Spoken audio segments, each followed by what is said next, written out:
ஒரு நாள் கோவில்பட்டியில் நான் டூ வீலரில் வேகமாக வந்துக்கிட்டு இருக்கிறேன்.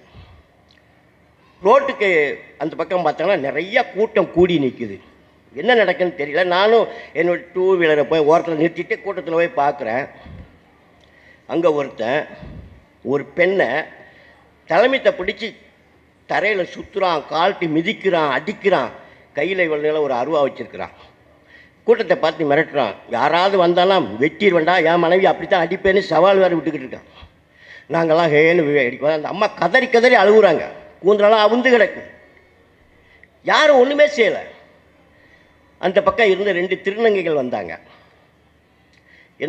என்னன்னு கேட்டுட்டு நேராக உள்ளே போனாலும் ஒரு அடி, அவனுக்கு ஒரு எத்து அருவாள் போட்டு ஓடி போயிட்டான். அதோடு அந்த அம்மா 2 பேரும் விடலை. அந்த பெண்ணை தூக்கி வச்சு, எங்கேயாவது அடிபட்டுருக்கா, இவன் யார், என் புருஷன், இனிமேல் புருஷன் அவனை சொல்லாத, பொதுவெளியில் இவ்வளோ அவமானப்படுத்துகிற அவனை போய் புருஷன் சொல்லிக்கிட்டு இருக்கிய. அவங்க சொல்கிறாங்க கூட்டத்தில், ஆஸ்பத்திரிக்கு போகணுமா, ஆட்டோ பிடிக்கணுமா, வேறு எங்கேயாவது வலிக்கிற, அதெல்லாம் கேட்குற. அந்த தூசியெல்லாம் தட்டி விடுறாங்க. நாங்களும் தான் பார்த்துக்கிட்டு இருந்தோம் 100 பேர். எங்களுக்கு அந்த வீரம் வரல. நானும் தான் இருந்த மேஜையை, பெரிய மேஜையை வச்சுக்கிட்டு, ஒருத்தருக்கும் அந்த தைரியமே வரல. இதை நான் பார்க்குறேன். எனக்கு படைப்பு கிடைக்கிறது இதை நான் சொல்ல வரேன், வேறு ஒன்றும் இல்லை. இதை நான் பார்க்குறேன். பார்த்துட்டு அன்றைக்கி நிறையா பேர் கலைஞ்சு போயிருப்பாங்க. நானும் பார்க்குறேன். ஆனால் என்னால் கலைஞ்சு போக மட்டும் முடியாது. அதை நான் சுமந்து கொண்டு போவேன். அன்றைய டைரி குறிப்பில் எழுதுவேன். அது ஒரு கதையாக வெளிவர்ற வரைக்கும் எனக்கு உறக்கமே வராது. எழுதுகிறேன். நான் ஆண்மைங்கிற தலைப்பில் ஒரு சிறுகதை நான் எழுதுகிறேன். அந்த சிறுகதையினுடைய கடைசி வரி, வீரத்தை பிரதிபலிக்கக்கூடிய ஆடைகளை அணிந்து கொண்டு கோலையாக நின்ற ஆண்கள், வீரமே அற்ற பெண்ணினுடைய சேலையை அணிந்து கொண்டு துணிச்சலாக வந்த 2 திருநங்கைகள். இதில் யார் ஆண் யார் பெண்ணுன்னு அந்த கதையை முடிச்சிடும். குங்குமத்தில் வெளிவந்தது. இப்படியான சம்பவங்கள் தான் ஒரு படைப்பாளிக்கான கதைகளை கொண்டு வரும். அது எந்த நேரத்துலையும் எந்த நிமிஷத்துலையும் எப்படியும் வரலாம். நான் ஒரு பிரபலமான ஒரு நிறுவனத்தில், ஒரு 3000 பேர் பணியாற்றக்கூடிய ஒரு நிறுவனத்தில் தொழிற்சங்க தலைவராக இருந்தேன். அப்போ அடிக்கடி அந்த நிறுவனத்தில் பிரச்சனை வரும்போதும், நான் இடதுசாரி யூனியனை சேர்ந்தவன், அதனால் அவங்க நிர்வாகம் இன்னாரெல்லாம் வெளியில் இருந்தாங்கன்னு சொன்னால் நிறுவனத்தை நடத்த முடியாதுன்னு சொல்லி பேர் எழுதி காவல்துறையில் கொடுத்துருவாங்க. எங்களை கைது பண்ணி நீதிமன்றத்தில் போய் நிறுத்திடுவாங்க.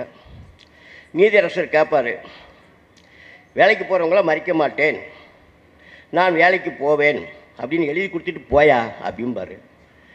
எல்லோரும் எழுதி கொடுத்துருவாங்க. நான் எழுதி கொடுக்க மாட்டேன்னு சொல்லுவேன். எழுதி கொடுக்க மாட்டேன், அப்போ ஜெயிலுக்கு போறியா? ஆமாம்பேன். பாளையங்கோட்டை சென்ட்ரல் ஜெயிலில் 14 முறை நான் ஜெயிலுக்கு போயிருக்கிறேன். குற்றவாளியாக போகலை, ஒரு தொழிற்சங்க போராளியாக, அரசியல் கைதியாக நான் போயிருக்கிறேன். நான் ஜெயிலுக்கு போகிறதுக்கான காரணம் என்ன அப்படின்னா, அங்கே உள்ள கொலை கைதிகளை பார்க்க வேண்டும், பேச வேண்டும். ஆயுள் தண்டனை கைதிகள், அவர்களிடமிருந்து கதைகளை சேகரிக்க வேண்டும். ஏன் நீ கொலை செஞ்ச? அவன் ஒன்றும் கொளுத்து போய் யாரும் கொலை செய்யலை. அதுக்கு ஒரு பெரிய கதை இருக்கும். அவன் துரோகத்தினால் கொலை செய்ய வேண்டிய நிர்பந்தம் இருக்கும். ஏமாற்றப்பட்டிருப்பான், துரோகம் நடந்திருக்கும், நிறைய அவமானப்பட்டிருப்பான். இதெல்லாம் அங்கே இருக்கும். இதுதான் எங்களுக்கு தேவை. அப்படி நான் ஜெயிலில் இருக்கின்ற போது ஜெயில் சூப்பரண்ட் ஒரு நாள் என்னை கூப்பிட விட்டார். தலைவர் தான் என்னை கூப்பிடாங்க உள்ள. தலைவரே இந்த லெட்டரை படிங்கன்னு சொன்னார் ஜெயில் சூப்பரண்ட். லெட்டரை பார்த்தா 2 அட்ரஸ் அவருக்கு தான் இருக்குது. ஃப்ரம் அட்ரஸ் ஏதோ ஒரு பேர் போட்டிருந்தது. ஐயா, இது உங்களுக்கு வந்த லெட்டர் மாதிரிலாம் இருக்குது அப்படின்னு சொன்னேன். எனக்கு தான் வந்திருக்கான, நீங்கள் படிங்க அப்படின்னு சொன்னார். நான் படித்தா அந்த லெட்டரை அப்படியே உங்கள்கிட்ட சொல்கிறேன், சீக்கிரமாகவே சொல்லி முடிச்சிடுறேன். என்னுடைய பெயர் என்ன பெயர், இந்த ஊரை சார்ந்தவன், கொலை கைதியாக இத்தனாம் தேதி இந்த வருஷம் நான் ஜெயிலுக்குள்ளே வந்தேன். அதற்காக ஆயுள் தண்டனை விதிக்கப்பட்டது. 10 ஆண்டுகள் சிறை தண்டனை முடிந்து விட்டது எனக்கு. பேரறிஞர் அண்ணாவினுடைய பிறந்தநாள் வந்த காரணத்தினால் இளம் குற்றவாளிகளை விடுதலை செய்ய வேண்டும், 10 ஆண்டு தண்டனையை நிறைவு செய்த இளம் குற்றவாளிகளை விடுதலை செய்ய வேண்டும் என்ற உத்தரவின் அடிப்படையில் நான் விடுதலை செய்யப்பட்டேன். இப்பொழுது நான் நன்றாக இருக்கிறேன். என்னுடைய 2 குழந்தைகளையும் படிக்க வைக்கிறேன். என் மனைவியை நன்றாக கவனித்துக் கொள்கிறேன். விறகுகள் வெட்டி கரிமூட்டம் போட்டு வியாபாரம் பண்ணுகிறேன். தினமும் 4 பேருக்கு நான் வேலை கொடுக்கின்றேன். இவ்வளவு நல்லவனாக நான் மாறுவதற்கு காரணம் காவல்துறையோ அல்லது நீதிமன்றமோ அல்லது சிறைச்சாலையோ அல்ல, ஒரு பெருச்சாளி. கடிதம் அப்படியே சொல்கிறேன், எழுதுகிறான். நான் என்னுடைய தங்கச்சியினுடைய கணவரைத்தான் ரெண்டாக துண்டாக வெட்டி போட்டுட்டு உள்ளே வந்திருக்கிறேன். கூட பிறந்த தங்கச்சியினுடைய கணவர் மச்சினர் வெட்டி போட்டான். அவள் 2 குழந்தைகளுடன் தெருவில் நிற்கிறாள். எனக்கு 3 குழந்தைகள். என்னுடைய மனைவி 3 குழந்தைகளுடன் தெருவில் இருக்கிறாள். ஒரு செகண்டிலே நான் மிருகமாக மாறினுடைய விளைவு என்னுடைய 2 குடும்பங்களும் சீரழிந்து கொண்டிருக்கின்றன. நான் அறிவுபூர்வமாக சிந்திக்காமல் உணர்ச்சி பூர்வமாக சிந்தித்ததனுடைய விளைவு இந்த நாசகார செயல். எழுதின கடிதம் அப்படியே இருக்குது. காவல்துறை என்பது குற்றம் நடந்த பின்னால் தலையிட்டு அந்த குற்றத்திற்கு காரணமானவர்களை கண்டுபிடிக்கக்கூடிய ஒரு அமைப்பு. நீதிமன்றம் என்பது அந்த குற்றவாளிக்கு தண்டனை கொடுக்கக்கூடிய ஒரு அமைப்பு. சிறைச்சாலை என்பது அந்த தண்டனையை நிறைவேற்றி கொடுக்கக்கூடிய ஒரு அமைப்பு. இதில் எங்களை திருத்தக்கூடிய எந்த அமைப்பு இருக்கிறது? சமூகத்தை நோக்கி அவங்க கேட்குறாங்க. இதில் திருத்தத்துக்கு எங்களுக்கு ஏதாவது ஒரு இது இருக்குதா?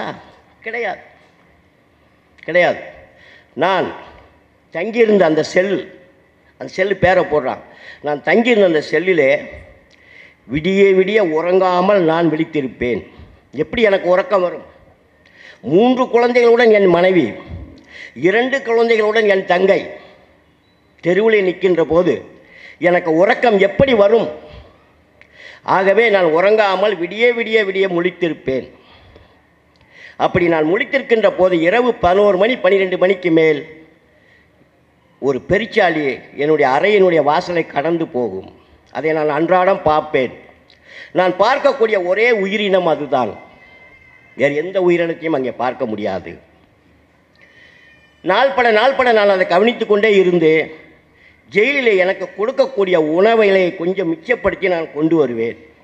அந்த கம்பி வழியாக அந்த பெருச்சாளி வருகின்ற போது அதுக்கு கொஞ்சம் கொஞ்சமாக போட்டு நானும் அந்த பெருச்சாளியும் நண்பர்களாகிவிட்டோம். நான் தினமும் அந்த சோறை போட்டுட்டு என்னுடைய சோக கதைகளை பூரா சொல்லி அந்த ஜீவனிடம் அழுவேன். அப்புறம் இன்னும் கொஞ்ச நாள் கழிச்சு நாங்கள் ரொம்ப டியர்ஸ்ட் ஃப்ரெண்ட் ஆகிட்டோம். நான் ஒரு சவுண்டு கொடுத்தா அது வந்துடும். சோறு கொடுக்க வேண்டியதில்லை, ஒரு சவுண்டு மட்டும் கொடுப்பா அது வந்துடும். நாங்கள் இருவரும் பேசிக்கொண்டே இருப்போம். அது கேட்டுக்கிட்டே இருக்கும். 2 காலம் வச்சு உட்காந்துக்கிட்டே சோறு தின்னுக்கிட்டே இருக்கும். நான் என்னுடைய சோக கதைகளெல்லாம் சொன்ன பிறகு என்னுடைய மனசு கொஞ்சம் லேசாகும். அதற்கு அப்புறம் தான் எனக்கு தூக்கமே வரும். தயவு செய்து நீங்கள் அந்த பெருச்சாலியை கொன்று விடாதீர்கள். யார் ஜெயில் சூப்பரண்டுக்கு அவன் எழுதுகிறான், ஒரு கொலைக்கைதியை ஒரு பெருச்சாலி மேலே இறக்கப்படுறான் பாருங்கள். தயவு செய்து அந்த பெருச்சாலியை நீங்கள் கொன்று விடாதீர்கள். எந்த சூழ்நிலையிலையும் அதை நீங்கள் தொந்தரவுபடுத்தக்கூடாது சொல்லிட்டு, என் போன்ற கொடூரமான குற்றவாளிகளை கொலைக்கைதிகளை திருத்த வேண்டுமென்றால் உங்களுடைய அதிகாரத்தால் முடியாது, லத்தி கம்பால் முடியாது. நீங்கள் எத்தனை அடித்தாலும் அவனை திருத்தவே முடியாது.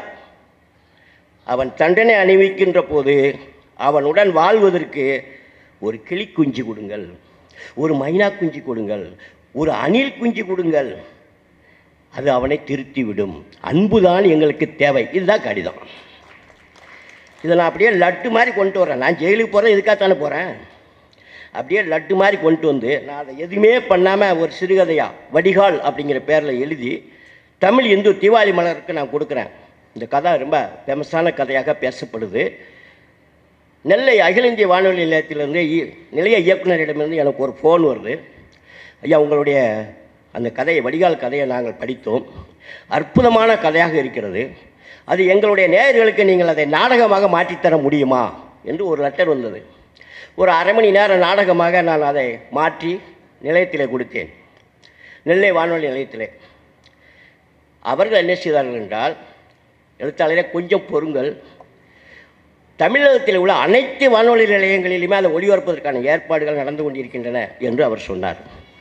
அதுக்கப்புறம் ஒரு மாதம் கழித்து சென்னை, பாண்டிச்சேரி, காரைக்கால், கோயமுத்தூர், திருச்சி, திருநெல்வேலி, நாகர்கோவில், மதுரை போன்ற 8 வானொலி நிலையங்களில் அந்த நாடகம் ஒளிபரப்பப்பட்டது. ஒவ்வொரு வானொலி நிலையத்திலிருந்தும் எனக்கு 2500 ரூபா ரேட்டுக்கு எனக்கு வருமானம் கிடைச்சது. ஜெயிலுக்கு போன பரிசு அப்போ தான் எனக்கு கிடைச்சது. இப்படித்தான் அந்த கதைகளுக்கான கருக்கள் உங்களுக்கு கிடைக்கும். அது எந்த நேரத்துலேயும் வரும். அதுக்காக கதை எழுதுங்கிறதுக்காக யாரும் ஜெயிலுக்கு போயிட வேண்டாம், தயவு செய்து. கிடைக்காது உங்களுக்கு. அது ஒரு மின்னல் மாதிரி விழும். நீங்கள் அதை கப்பனை பிடிச்சிக்கணும். அப்படியே படைப்பு திறன் இருக்கணும். அதுக்கு படைப்பு திறனை வளர்க்கணும்னா நீங்கள் புத்தகத்தை வாசிக்கணும், நிறைய புத்தகங்களை வாசிக்கணும். அடுத்து இன்னொன்று, காலை 6 to 1, 2 வரைக்கும் நான் எழுதுவேன். என்னுடைய எழுதுகின்ற நேரம் அது. அப்பொழுது முக்கியமான ஃபோன்கள் எது வந்தாலும் ஒழியா நான் பேச மாட்டேன், எழுதிக்கிட்டே இருப்பேன். 2 மணிக்கு மேலே எனக்கு மண்டை காய்ச்சிரும். ஏன்னா நான் வந்து இப்போ ஒரு 1000 பக்கம் உள்ள ஒரு பெரிய நாவல் எழுதிக்கிட்டு இருக்கேன். 1780 எழுதிக்கிட்டு இருக்கேன். ரொம்ப ரிசர்ச் பண்ணணும். நான் ரொம்ப சோர்வாயிருவேன். அப்படி சோர்வானுக்கு பின்னால் நான் அந்த சோர்வை நீக்குவதற்காக நான் கண்டுபிடித்த வழி என்னவென்றால், டாஸ்மார்க் கிடையாது, தொலைக்காட்சி கிடையாது, தூண்டில் போட போயிடுவேன். ஒரு 6 குளங்கள் இருக்கிறது, நான் போய் தூண்டில் போடுவேன். எவ்வளோ மீன் கிடைக்கல அங்கனே கொடுத்துட்டு வந்துடுவேன், யார்கிட்டையாவது அங்கே கொடுத்துருவேன். இதனால் என்னென்னா, அந்த குத்தகைக்கு எடுத்தவர்கள் கூட என்னை வந்து என்ன தலைவரை நேற்று வரலன்னு அப்படின்னு தான் கேட்பாங்க, என்னை வரவேற்பாங்க எல்லாருமே. அப்படி ஒரு நாள் குளத்தில் நான் தூண்டி போட்டு கொண்டிருந்தேன். சங்கர் அவர்கள் சொன்னார்கள்ல, மதுரையிலே 2000 ஆண்டு கால வரலாற்றிலே ஒரு எழுத்தாளனுடைய ஒரு முகநூல் பதிவை மேற்கோள் காட்டி ஒரு தீர்ப்பு சொன்னதே கிடையாதுன்னு சொன்னார்ல, அந்த தீர்ப்பை சொன்னவர் மதிப்புக்கு மரியாதைக்குரிய இப்போ திருப்பரங்குன்றத்தில் ஹீரோவாக இருக்கக்கூடிய ஜிஆர் சாமிநாதன் அவர்கள் தான். என்னுடைய முகநூல் பதிவை வந்து 47,000 பேர் ஃபாலோ பண்ணுகிறார்கள். முக்கியமான உயர் அதிகாரிகள், முதலமைச்சருடைய செக்ரட்டரியேட்டிலிருந்து கூட எனக்கு பதில் வரும். அந்த அளவுக்கு நான் முக்கியமான பதிவுகளைத்தான் என்னுடைய முகநூலிலே நான் பதிவிடுவேன். சும்மா கேலி கிண்டல் சிரிப்பு சோக்கெல்லாம் போட மாட்டேன். அப்படி ஒரு நாள் நான் துண்டில் போட்டு கொண்டிருந்த போது கரையினுடைய மேலே இருந்த ஒரு பெரியவர் என்னை வணங்கினார். நான் கம்மாக்கரனுடைய சரிவில் உள்ளே உட்கார்ந்துருக்கிறேன். திரும்பி பார்த்து என்னையான்னு கேட்டேன். இறங்கி வந்தவர், ஐயா நாங்கள் வந்து கிடை மாட்டுக்காரர்கள். மேடம் ஒரு கதை சொன்னாங்கள்ல, இந்த கிடையை பற்றியெல்லாம் பேசினாங்கள்ல, நாங்கள் கமுதியில் இருந்து சிவகிரி வரைக்கும் மேற்கு தொடர்ச்சி மலையினுடைய அடிவாரத்து வரைக்கும் எங்களுடைய கால்நடைகளை ஓட்டி செல்வோம். இடையில தங்கி கிடைகள் போடுவோம். திரும்பி வருவதற்கு 2 மாதங்கள் கூட ஆகும். சரியா, என்னத்துக்கு இங்கே வந்திருக்கு, என்கிட்ட கதையை சொல்லுங்கள், விவரத்தை சொல்லுங்கள். ஒரு 140 மாடுகள் மேய்ந்து கொண்டிருக்கின்றன. இந்த குளத்தில் தண்ணீர் குடிக்க விட்டுக்கலாமான்னு என்னை கேட்டார். அரசாங்கத்து குளம், மாடு தண்ணி குடிக்கிறதுக்கு ஒரு ஆள்கிட்ட கேட்கணுமா? தாராளமாக தண்ணி குடிக்க விடுங்க ஐயா, நீச்சல் கூட அடிக்க விடுங்க அப்படின்னு நான் சொல்கிறேன். அதுக்கு அவர் சொன்னார், அப்படி அல்ல, அனைத்து கண்மாய்களையும் அரசாங்கம் குத்தகைக்கு விட்டிருக்கிறது. மீன்பாசி குத்தகை என்று அது பெயர்.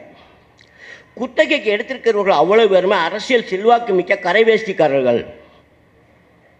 அவர்கள் என்ன செய்கிறார்கள் என்றால், இந்த மாடுகளை தண்ணீர் குடிக்கப் போகும் போது காசு கேட்கிறார்கள், இல்லை என்றால் நாய்களை ஏவி விட்டு விரட்டுகிறார்கள். மீன்கள் நன்றாக வளர வேண்டும் என்பதற்காக நகரத்தில் உள்ள கழிவுகள் அத்தனையும் கொண்டு வந்து குளத்திலே கொட்டி தண்ணீரை அசிங்கப்படுத்துகிறார்கள். அடுத்து தான் நினைத்த நேரத்தில் மீனை பிடிக்க வேண்டும் என்பதற்காக குளத்து தண்ணீரை வெளியேற்றுகிறார்கள். விவசாயிகள் போய் கேட்டால், அப்படித்தான் நான் குத்தைக்கு எடுத்திருக்கேன், நீ எங்கே வேணாலும் போய் சொல் போ, நீ எங்களால் ஒன்றுமே செய்ய முடியவில்லை. இத்தனையும் சொல்லிட்டு ஒன்று சொன்னார், பறவைகள் வந்து மீன் பிடித்தால் பட்டாசு வச்சு அந்த பறவைகளை விரட்டுகிறார்கள் பாவிகள்னு சொன்னார். இதை கேட்டு எனக்கு நைட்டில் வந்தோன்னே எனக்கு தூக்கமே வரல. எனக்கு தூக்கம் உண்மையிலே தூக்கமே வரல. நான் என்ன பண்ணேன், என்னுடைய முகநூல் பதிவில் இதை அப்படியே பதிவிட்டுட்டு அவர் சொன்னதை அவ்வளவும் போட்டுட்டு கடைசி அவர் சொன்னார் பாருங்கள், பட்டாசு வச்சு பறவைகளை விரட்டுறான்னு சொல்லி, அதுக்கு மட்டும் நான் ஒரு லிஃப்ட் கொடுத்தேன்.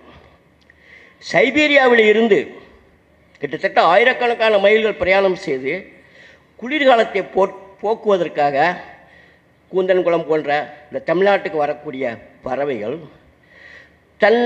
தன்னுடைய பசிக்காக ஒரு சின்ன கெண்டை மீனை கூட பிடிப்பதற்கு உண்பதற்கு உரிமை இல்லையா? அப்படி என்னால் அந்த கொக்குகள் நம்மளை பற்றி அந்த சைபீரிய கொக்கு, அந்த பறவை என்ன நினைக்கும்? இது என்னுடைய இது என்ன நினைக்கும்? யாதும் ஊரே யாவரும் கேளீர் என்றானே கணியன் பூங்குன்றன், பிறப்பொக்கும் எல்லா உயிருக்கும் என்றானே வள்ளுவ பெருந்தகை, வாடிய உயரை கண்ட போதெல்லாம் வாடினேன் என்று பாடினாரே வள்ளலார் பெருமகனார், காக்கை குருவி எங்கள் ஜாதி என்று செங்கநாதம் முளைக்கினானே முண்டாசு கவிஞன் பாரதி. இந்த மாதிரியான மனிதாபிமானிகளெல்லாம் வாழ்ந்த இந்த பூமியில் என்னுடைய பசியை போக்குவதற்கு ஒரு சின்ன கெண்டை மீனை பிடிப்பதற்கு எனக்கு உரிமை இல்லையா என்று நம்மை பார்த்து அது காரி துப்பாதா என்று நான் என்னுடைய பதிவிலே போட்டிருந்தேன். இது வைரலாகி போய்கிட்டே இருக்குது. மதிப்பிற்கும் மரியாதைக்கும் முடிய நீதியரசர் சுவாமிநாதன் அவர்கள் இதை படித்திருக்கிறார். அந்த நேரம் தேனியிலிருந்து ஒரு கம்மா விவகாரம் அங்கே நடக்க அவர்கிட்ட, அவர் தான் அதை விசாரிக்கிறார். அவர் தீர்ப்பு சொல்ல வேண்டிய நாள், அவர் தீர்ப்பு எழுதுகிறாரு. 11 பக்கம் தீர்ப்பு. 9 பக்கம் ஆங்கிலம், 2 பக்கம் என்னுடைய முகநூல் பதிவு சுத்தமான தமிழ் அப்படியே தூக்கி வச்சுட்டார். அவர் குறிப்பிட்றாரு, Sahitya Akademi winner writer mister Cho Dharman said அப்படின்னு போட்டு தான் அந்த தீர்ப்பை எழுதுகிறார். இந்த குளங்களும் கண்மாய்களும் நீர்நிலைகளும் யார் உருவாக்கினார்கள்? ஒரு கொஸ்டின் போடுறார். யாருக்காக உருவாக்கினார்கள்? 2வது கொஸ்டின் போடுறார். பொதுமக்களுக்காக உருவாக்கினார்கள்.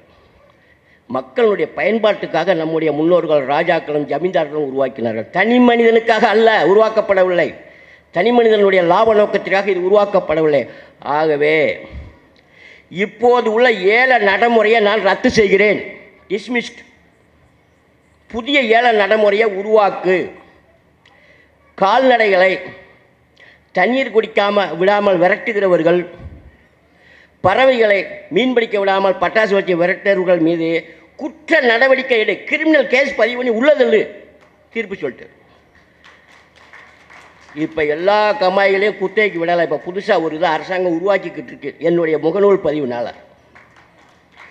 ராமநாதபுரம், கமுதி, சிவகங்கை போன்ற மதுரை, மேலூர் போன்ற இடங்களில் எல்லாம் இந்த ஜட்ஜ்மெண்ட் வந்ததுக்காக எனக்கு கால்நடை வளர்ப்போர் சங்கத்திலேருந்து ஒரு பெரிய அளவில் பாராட்டு கூட்டம் நடத்தினார்கள். ஏன்னா அவங்க 5-6 வருஷமாக இதை கேஸ் போட்டு நடத்திக்கிட்டு இருக்கிறாங்க, இந்த குத்தகையை மறுபரிசீலனை பண்ணுன்னு சொல்லி. ஆனால் என்னுடைய ஒரு முகநூல் பதிவு அதை சாத்தியமாக்கியிருக்கிறது. ஆகவே தயவுசெய்து நீங்களும் முகநூலை நீங்கள் பிரயோஜனமான முறையில் நீங்கள் பெரிய படைப்பாளி ஆக வேண்டாம். அது உலகம் பூரம் சென்றடையக்கூடிய ஒரு பவர்ஃபுல்லான மீடியா முகநூல் என்பது. அதில் நீங்கள் நல்ல விஷயங்களை நீங்கள் பதிவிடுங்கள். அது 4 பேரிடம் போய் சேரும். உங்களுடைய முகநூல் பதிவு விவாதிக்கப்படும், பேசப்படும். இப்படித்தான் நாங்களாம் ஒரு ரைட்டரை ஆகி வர்றதுக்குன்னா காரணங்களெல்லாம் இப்படித்தான் நாங்கள் அப்படியே மேலே எடுத்து நாங்கள் வந்துக்கிட்டு இருக்கோம். அதுக்கப்புறம் இன்னும் ஒரு புகழ்பெற்ற ஒரு கதையை நான் எப்படி உருவாக்குறேன்னு சொல்லிட்டு என்னுடைய உரையை நான் நிறைவு செய்கிறேன். மைசூர் பிருந்தாவனத்துக்கு நான் போயிருந்தேன். அந்த பிருந்தாவனத்தில் நாங்கள் சுற்றி பார்த்து கொண்டு வருகின்ற போது கோன் ஐஸு, இந்த பாப்கார்ன் எல்லாம் விற்கக்கூடிய ஒருத்தன் அந்த பாம்னு அடிக்கிறான்ல, அதை வச்சுட்டு பாம்னு அடிக்கிறான். அந்த பக்கத்தில் பெரிய பெரிய பறவைகள் இருக்குது. அது இவனுடைய சவுண்டுக்கு பதில் சவுண்டு கொடுக்குது. இவன் பாம்னு அடித்தானா அதுவும் பேன்னு சொல்லுது. இது எனக்கு, நான் ஒரு படைப்பாளி இல்லையா, இது எனக்கு செவியில் ஒரு இது அறையுது. அது ஒரு எந்திரம், அது வாழக்கூடிய மனித உயிர். ஆனால் இதுக்கு எப்படி அது ரியாக்ட் பண்ணுது? இது போய் எப்படி அந்த சவுண்டை அதை ரியாக்ட் பண்ண வைக்குது? இந்த மாதிரிலாம் அந்த கதையை நான் ஊதி பெருக்கிறேன். நான் பெருக்கிட்டு அந்த இதை சோக வனம்ங்கிற பேரில் ஒரு சிறுகதையாக மாற்றி இந்தியா டுடேயில் கொடுத்தேன். பிரசுரமாச்சு. பத்மா நாராயணன் என்று சொல்லக்கூடிய ஒரு அம்மா அதை ஆங்கிலத்தில் இந்தியன் எக்ஸ்பிரஸில் மொழிபெயர்த்தார்கள். சூழலியல் சம்பந்தப்பட்ட ஒரு கதையாக அதை நான் எழுதினேன். 2 கிளிகளும் முட்டையிடுவதற்கான தருணம் வந்துவிட்டது. கிளிகளுக்கு கூடு கட்ட தெரியாது. அதனுடைய பூர்வீக குணமே அதுதான். எங்கேயாவது பொந்துள்ள மரங்களிலே போய் முட்டையிட்டு அடைகாத்து குஞ்சு பொரிக்கும். அதில் முதல் வரி எழுதியிருப்பேன், வனம் முழுக்கையும் தேடி அலைந்தும் பொந்து உள்ள மரங்கள் எங்கேயுமே இல்லைன்னு தான் முதல் வரி ஆரம்பிப்பேன். பொந்து எப்போ உழுகும்னா வயோதிகமான மரங்களில் தான் பொந்து உழுவும். அப்படி என்றால் வனங்கள் அழிக்கப்பட்டிருக்கின்றன, பொந்துகளே இல்லாத இளம் மரங்கள் தான் இருக்கின்றன என்கிறதை நான் சொல்லாமல் சொல்வேன். தன்னுடைய இனம் தரையில் விழுந்து வேஸ்ட் ஆகிடக்கூடாதுன்னு சொல்லி அந்த 2 கிளிங்களும் வனத்தை விட்டு வெளியே வந்துடும். வெளியே வந்து ஒரு மொட்டை பனைமரம், ஹைவேஸ் ரோடு, 4 வழிச்சாலை, அது பக்கத்தில் ஒரு மொட்டை பனைமரத்தில் உச்சியில் அந்த பொந்தில் முட்டையிட்டு அடைகாத்து குஞ்சு பொரிச்சிடும். அது அந்த 24 மணி நேரமும் போகிற வகிற வாகனங்கள், லாரிகள், பஸ்ஸுகள், 2 வீலர்கள், பக்கத்தில் இருக்கக்கூடிய கேண்டீனிலிருந்து லவுட் ஸ்பீக்கருடைய ஒலி, இது எல்லாம் அந்த பறவைகளை எப்படி டிஸ்டர்ப் படுத்துகிறது. நம்ம இன்றைக்கி அனுபவிக்கக்கூடிய சித்திரவதையும் அதே தான். அதனால் ஒன்றுமே செய்ய முடியாது. அமைதியான இடம், சுற்றுப்புற ஒரு குளிர்ச்சியான ஒரு வனத்தில் சுத்தமான தண்ணீர், சுத்தமான பழங்கள் எல்லாம் சாப்பிட்டுட்டு வாழ்ந்த அந்த 2 ஜீவன்கள் இங்கே பாடாப்படுது. அதில் ஒரு வரி எழுதியிருப்பேன், பழத்துக்கு ஆசை வந்துடும் கிளிகளுக்கு. பழமே இங்கே கிடைக்காத. அந்த கேண்டீன் பக்கத்தில் ஒரு நாள் போய் பார்க்கும், ஒரு சின்ன ஒரு தக்காளியை எச்சிச்சோரில் யாரும் போட்டுப்பான். அந்த கிளி ஆவலாக போய் பார்க்கும். அதில் ஒரு வரி எழுதியிருப்பேன், இது எந்த பறவைகளையுமே சாப்பிடாத மனிதன் மட்டுமே சாப்பிடக்கூடிய தக்காளின்னு ஒரு வரி எழுதியிருப்பேன். நான் உண்மையாக தான். அது வந்துடும், அது திங்காது. கடைசியில் கிளி குஞ்சினுடைய நிறம் எப்படி இருக்குன்னு சொன்னால், தன்னுடைய சுயத்தை இழந்து, கிளிப்பச்சை நிறம்னு ஒரு நிறம் உண்டு, தாய்மார்கிட்ட கேளுங்க, கிளிப்பச்சை நிறம்னு அந்த சேலையை பற்றியெல்லாம் பேசுவாங்க. கிளிப்பச்சை தன்னுடைய நிறத்தை இழந்து ஒரு மாதிரி செங்கழிச்சிக்கிட்டு இருக்கும், பச்சையும் இல்லாமல் சிவப்பும் இல்லாமல் நடுவில் ஒரு நிறமாக இருக்கும். குஞ்சுகள் தாய்க்கிளியும் தகப்பன்களையும் பார்த்து, ஆகா நம்முடைய பூர்வீக நிறத்தையே நம்ம இழந்துட்டோமே, என்ன செய்ய, சூழல் அப்படி ஆகிப்போச்சு அப்படின்னு வருத்தப்படும். சரி, அது போனால் போது, நம்முடைய பாசையாவது சொல்லிக் கொடுப்போம், நம்முடைய தாய்மொழி இருக்கு இல்லையா, அதைவாது சொல்லிக் கொடுப்போம் அப்படின்னு சொல்லிட்டு அந்த 2 தாய்க்கிளிகளும் தகப்பன்கிளியும் தன்னுடைய குஞ்சுகளுக்கு கீ கீ கீ கீ கீ கீ என்று தன்னுடைய பாசையை சொல்லிக் கொடுக்கும். ஆனால் அந்த 2 கிளிகளும் கீ கீ என்று பழகுவதற்கு பதிலாக லாரியினுடைய ஆரன் சத்தம் டாங் டாங் டாங், சோழி முடிஞ்சது. ஆக மொழியும் போச்சு, நம்முடைய கலாச்சாரம் போச்சு, எல்லாம் போச்சு.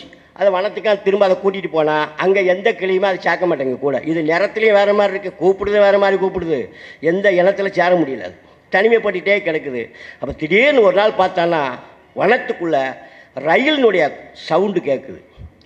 அது என்னன்னு பார்த்தா மயிலினுடைய சவுண்டு அப்படி மாறி இருக்குது. டக்க டக்க டக்க டக்குன்னு ஊசி பொட்டாசு வெடிக்கிற சத்தம் கேட்குது. அது என்னன்னு பார்த்தா சிட்டுக்குருவி பட்டாளத்தினுடைய சத்தம். வனம் எப்படி மாறி இயற்கையை இழந்து சுற்றுப்புற சூழல் என்பது எப்படி இல்லாமல் போகிறது எங்களை பற்றி வலியுறுத்தக்கூடிய அந்த கதை எனக்கு எங்கே கிடைத்தது? மைசூரிலே ஒரு கோனேசி வைக்கக்கூடிய அந்த சவுண்டில் இருந்து அந்த கதை உருவாச்சு. படைப்பாளி என்பவன் அப்படி தான் இருக்கணும். இப்படியெல்லாம் நான் உருவாக்கின புகழ்பெற்ற கதைகளை பற்றியெல்லாம் நான் நிறையா சொல்லிட்டு போகலாம். வனகுமாரன் ஒரு கதை எழுதினேன், வீரப்பனை பற்றிய கதை. வீரப்பன் கைதாகாமல் இருந்தபோது எழுதப்பட்ட ஒரு கதை. ஆனால் வீரப்பனை கைது பண்ணல, என்னையே கைது பண்ணிட்டாங்க. 3 நாள் நான் ஜெயிலில் இருந்தேன். இந்த கதை இந்தியா டுடேல தான் வந்துச்சு. கதை பேர் வனகுமாரன்.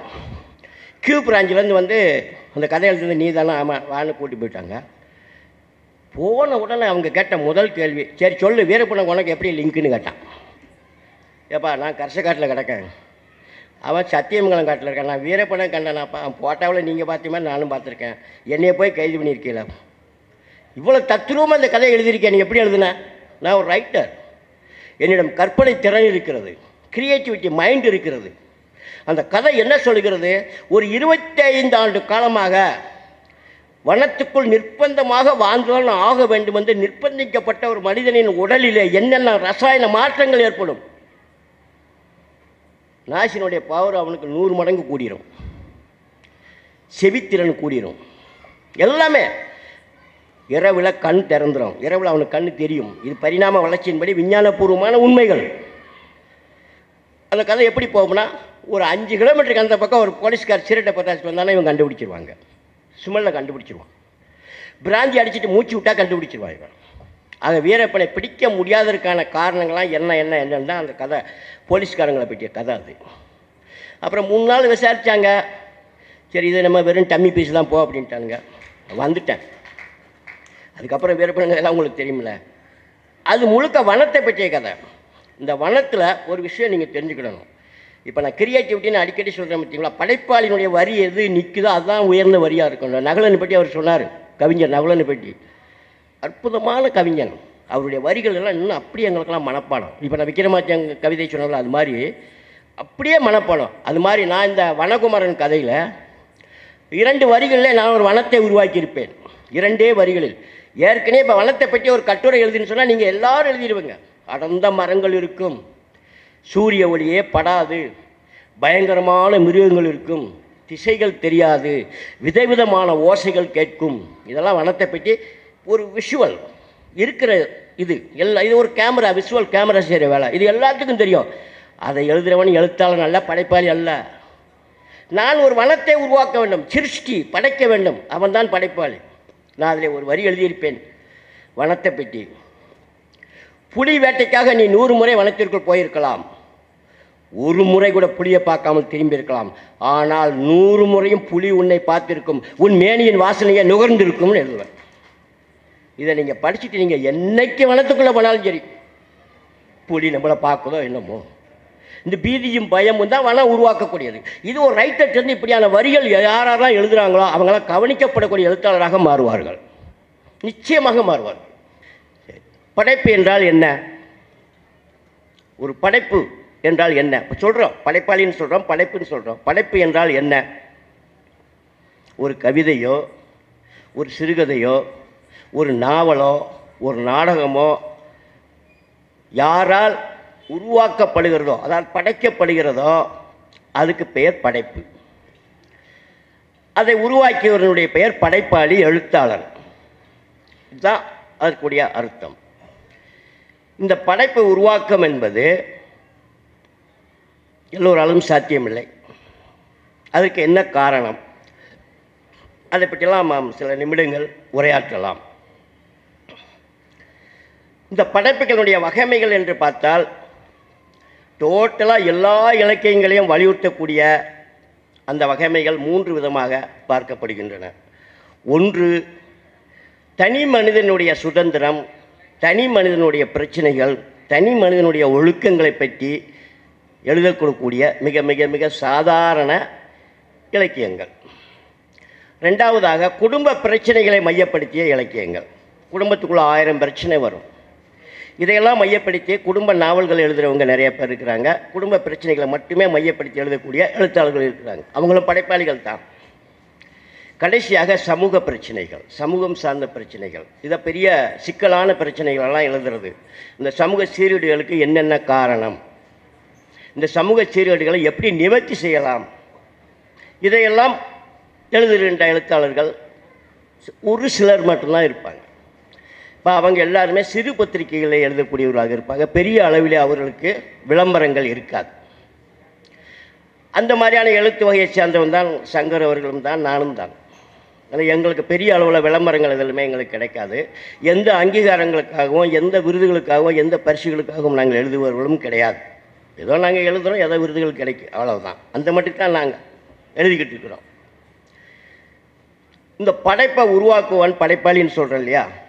சரி, இந்த படைப்பாளி எப்படி உருவாகுறான்? உங்களிருந்து தானே அந்த படைப்பாளி உருவாகுறான். யாருமே பிறக்கும்போது இவன் படைப்பாளி, இவன் கவிஞன், இவன் எழுத்தாளன், இவர் காலேஜ் ப்ரொஃபஸரு, இவர் பிரின்சிபாலுன்னு கடவுள் சீல் குத்தி அனுப்புறது கிடையாது. படைப்பாளி உங்களுடன் தான் வாழ்ந்து கொண்டிருக்கிறார். ஒரு உன்னதமான படைப்பை உருவாக்கக்கூடிய ஒரு படைப்பாளி உங்களுடன் தான் வாழ்ந்து கொண்டிருக்கிறார். நீங்கள் எங்கெங்கெல்லாம் பயணப்படுகிறீர்களோ அதே பஸ்லையும் அதே ட்ரெயின்லேயும் தான் அவனும் பயணப்படுகின்றான். நீங்கள் எந்த ஹோட்டலில் சாப்பிடுகிறீர்களோ அதே ஹோட்டலில் தான் அவனும் சாப்பிடுகிறான். நீங்கள் எந்த டாக்டர்கிட்ட போய் சீட்டை வாங்கிட்டு மணிக்கணக்காக காற்று உட்காந்துருக்கீங்களோ அங்கே தான் அவனும் உட்கார்ந்துருக்கிறான். ஆனால் அன்றாடம் நீங்கள் பார்க்கின்ற, கேட்கின்ற, உணர்கின்ற விஷயங்களை அந்த படைப்பாளி ஒரு கவிதையாக, ஒரு சிறுகதையாக, நாவலினுடைய ஒரு பகுதியாக மாற்றி விடுகிறான். நீங்களும் தான் அந்த சம்பவங்களை பார்க்கிறீர்கள், கேட்கிறீர்கள், உணர்கிறீர்கள். ஆனால் நீங்கள் அதை ஒரு கவிதையாகவோ, கட்டுரையாகவோ, அது சிறுகதையாகவோ, நாவலாகவோ மாற்றவில்லை, மாற்ற முடியவில்லை. இதுக்கு என்ன காரணம்? இதுக்கு என்ன காரணம்? படைப்பாளி வேறு எங்கேருந்து வரலையே, உங்களோட தானே இருக்கிறோம். நாங்கள் உங்கள்கிட்ட தான் நாங்கள் கதையெல்லாம் களவாண்டுக்கிறோம். மெட்டீரியல்ஸ் உங்கள்கிட்ட தான் நாங்கள் எடுக்கிறோம், அதைத்தான் நாங்கள் எழுதுகிறோம். புதுசாக ஒன்றும் இது பண்ணிடல. இது என்ன காரணம் என்றால், ஒரே வரியிலே பதில் சொல்வதாக இருந்தால், ஒரு படைப்பாளி என்பவன் தான் பார்க்கின்ற, தான் கேட்கின்ற, தான் உணர்கின்ற விஷயங்களை ஆய்வு செய்கிறான். நீங்கள் பார்க்கின்ற, கேட்கின்ற, உணர்கின்ற விஷயங்களை பார்த்துவிட்டு, கேட்டுவிட்டு, உணர்ந்து விட்டு கடந்து செல்கிறீர்கள். இவ்வளோதான் விஷயம். இவ்வளோதான், வேறு ஒன்றுமே கிடையாது.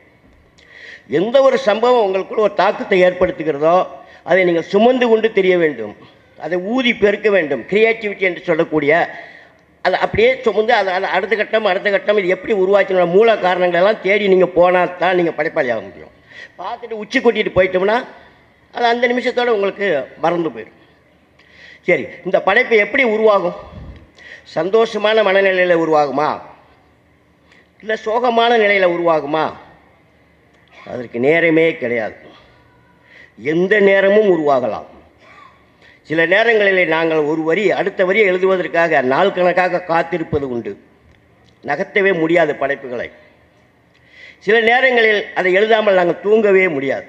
எழுதித்தான் தூங்க முடியும். எழுதுன்னு எங்களை விரட்டும் அப்படியே. இப்படித்தான் எல்லா படைப்பாளிக்கும் அது, எனக்கு மட்டும் இல்லை, எல்லா படைப்பாளிக்கும் தான். சில நேரம் நாங்கள் பேனா வச்சுட்டு மணிக்கணக்காக இருந்தாலும் சரி, அதுக்கிட்டலாம் அந்த இதை அடுத்த கட்டத்தை கொண்டு போக முடியாமல் எரிச்சலாக பேசுவோம். பிள்ளைகிட்ட மனைவி மக்கள்கிட்டலாம் எரிச்சலாக பேசுவோம். ஏன்னா எனக்கு அடுத்த பயணத்துக்கான ரூட் எனக்கு கிடைக்காது. 10 பக்கம் 20 பக்கம் எழுதிட்டு நேரம் கழித்து தூர போட்டு போயிடுவோம். ஒரு மாதம் கழித்து அதுக்கப்புறமா வேறு மாதிரி எழுதுவோம். அப்போ தான் எனக்கு திருப்தி வரும். இப்படியெல்லாம் படைப்பாளிக்குள்ள பெரிய வேதனைகள்லாம் உண்டு. ஒரு உன்னதமான ஒரு தனிப்பாடல் 1000-2000 வருஷத்துக்கு முன்னாடி உள்ள ஒரு தனிப்பாடலை நான் உங்களிடம் சொல்ல விரும்புகிறேன். அந்த பாடலை எழுதியவனுடைய பெயர் கிடைக்காது. நம்முடைய சங்க இலக்கியத்தினுடைய மரபு என்னவென்றால், யார் யாருடைய பெயர்களெல்லாம் கிடைக்கவில்லையோ அவங்களுக்கெல்லாம் என்ன பேர் வைப்போம்னா அந்தந்த பாடலில் உள்ள அவங்க பயன்படுத்திய வரிகளை மட்டுமே பேராக வச்சுருவோம். ஆமாம், இப்போ உதாரணமாக நம்ம பார்க்கக்கூடிய திருவள்ளுவருடைய உருவம் அவருடைய உருவம் கிடையாது, நம்மளாக உருவாக்குன ஒரு உருவம், நம்ம உருவாக்கி வச்சுக்க தான் உருவம். பேர் திருவள்ளுவர்னு வச்சுருக்கோம்ல, அது நம்ம இப்போ வச்ச பேர் தான். அதையெல்லாம் விட அவருக்கு ஒரு கல்யாணமும் நம்ம பண்ணி வச்சுருக்கோம். அவர் மனைவிக்கு ஒரு பேரும் வச்சுருக்கோம், வாசுகின்னு பேர். இதெல்லாம் நம்ம வச்சுக்கிட்டு தான் 2000-3000 வருஷத்துக்கு முன்னாடி இதெல்லாம் யாருக்குமே தெரியாது. அவர் எப்படி சாப்பிடுவார்னு ஒரு சாப்பாட்டு முறையும் நம்ம செஞ்சு வச்சுக்கோம். அவர் சாப்பிடுவாராம், ஒரு பருக்க தவறி விழுந்தால் ஊசிட்டு குத்தி எடுத்து தண்ணியில் கழுவி போட்டு சாப்பிடுவார். இதெல்லாம் நம்மளாம் இட்டு கட்டின மித்துக்கள், மித்தாலஜி.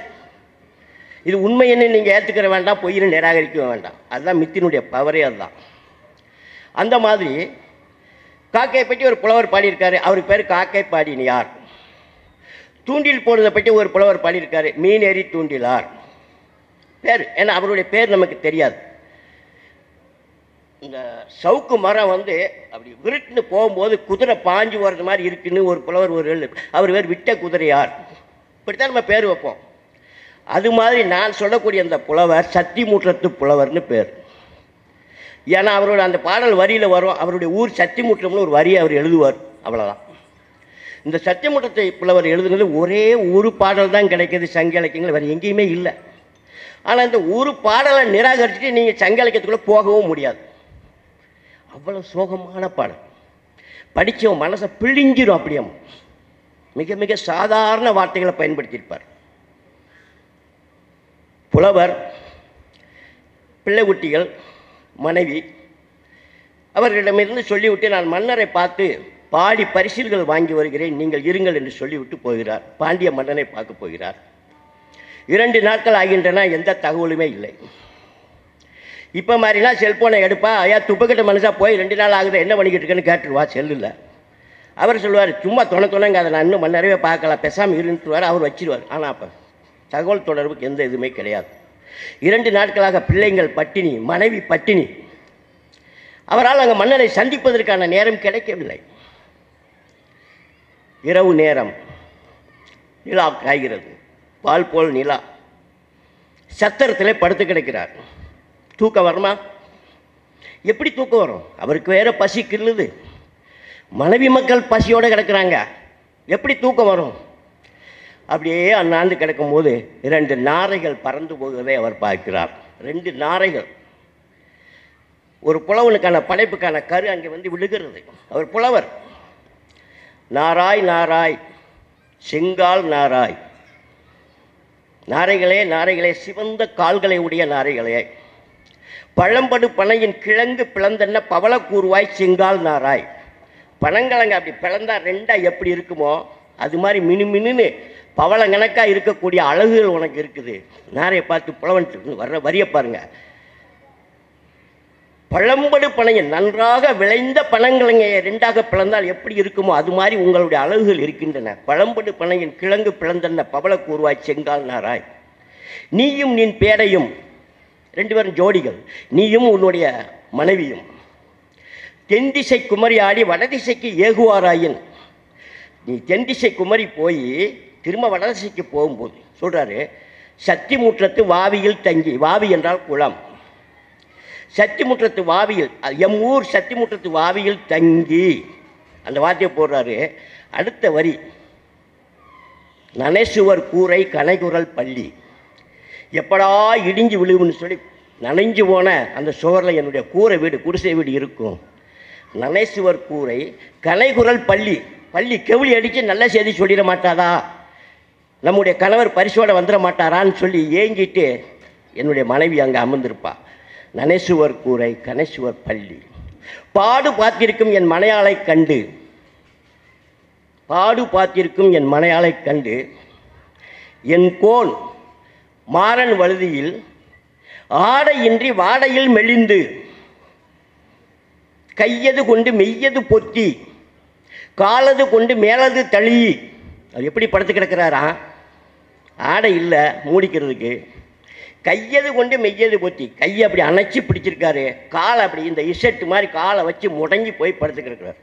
கையது கொண்டு மெய்யது பொத்தி, காலது கொண்டு மேலது தளி, ஆடையின்றி வாடையில் மெலிந்து, பேழைக்குள் உறையும் பாம்பன.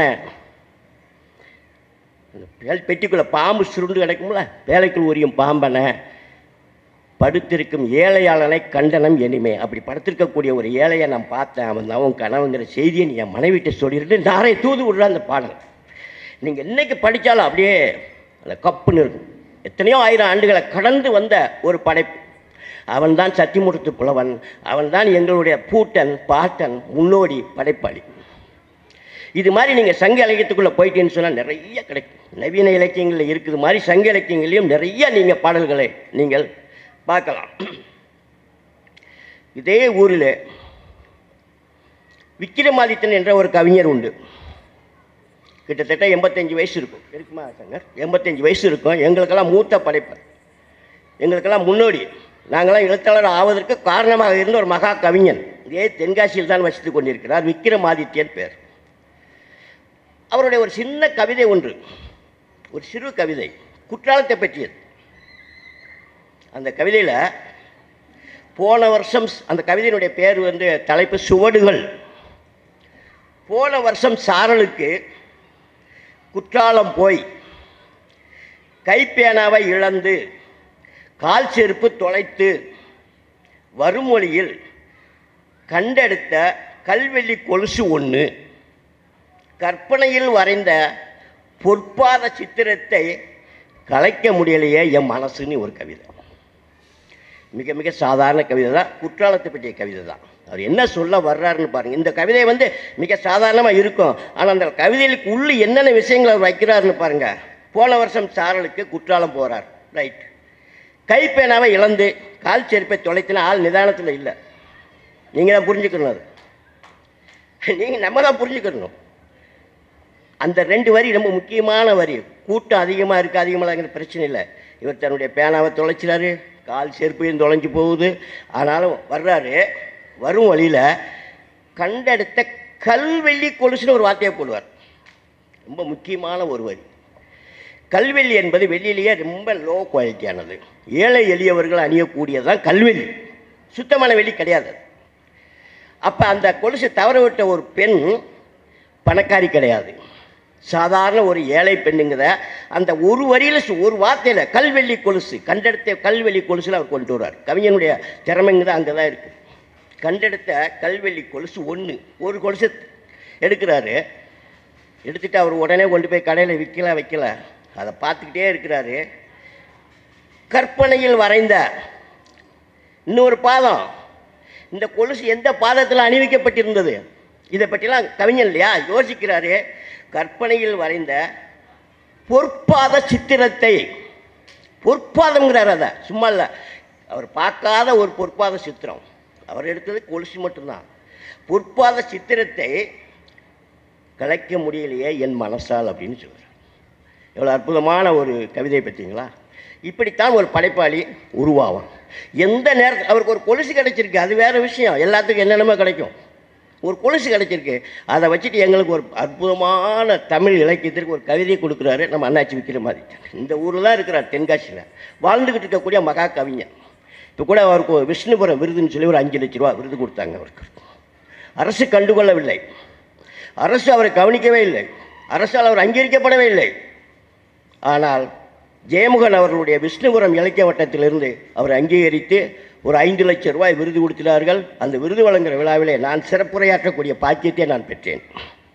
அவ்வளோ ஒரு அற்புதமான ஒரு கவிஞன். தயவு செய்து அரசாங்கத்தினுடைய நோக்கம், மாவட்ட ஆட்சியினுடைய நோக்கத்தை பற்றி நான் முதலே சொல்லிட்டேன். வாசிப்பு என்பது எவ்வளவு முக்கியம். இந்த வாசிப்பு என்னை எந்த இடத்திலே நிறுத்தியிருக்குது என்பதையும் நான் பெருமைக்காக சொல்லவில்லை, அதையும் நான் பதிவு செய்துவிட்டு என்னுடைய உரையை நிறைவு செய்கிறேன்.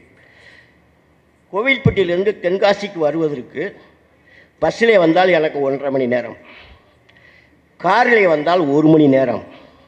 ஆனால் ஒரு மாவட்ட ஆட்சித்தலைவர்களுடைய அழைப்பின் பேரில் ஒரு கற்றறிந்த ஒரு சபையின் முன்னால் உரையாற்றுவதற்காக நான் வருவதற்கு 45 ஆண்டு காலங்கள் நான் பயணப்பட்டிருக்கிறேன். 45 வருஷம் நான் எழுதிக்கிட்டு இருக்கேன். தொடர்ந்து என்னை மேம்படுத்தியிருக்கேன்னு அர்த்தம். பெரிய படிப்பு நான் படிக்கலை. எனக்கு என்னுடைய குருநாதர் கீரா அவர்கள் சொன்ன விஷயம், எழுதுவதற்கு எழுத்தாளனாவதற்கு பெரிய படிப்பு தேவையில்லை, எழுத படிக்க தெரிந்தால் போதும். நீ ஊர் உலகம் போல சுற்றித்தான் கதை எழுதணுங்கிறதும் கிடையாது. உன்னை சுற்றியுள்ள மனிதர்களை நீ உற்று கவனி, 100 கதைகள் எழுதலாம் அன்றாடம். இதுதான் என்னுடைய குருநாதர் கீரா அவர்கள் சொல்லிக் கொடுத்த பாடம். ஆகவே தயவுசெய்து நீங்கள் புத்தகங்களை வாசியுங்கள், புத்தகங்களை நேசியுங்கள்.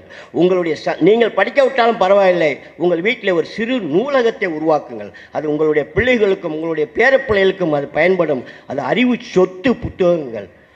எல்லாம் செய்வீர்கள் என்ற நம்பிக்கையிலே என்னுடைய உரையை நிறைவு செய்கிறேன். நன்றி, வணக்கம்.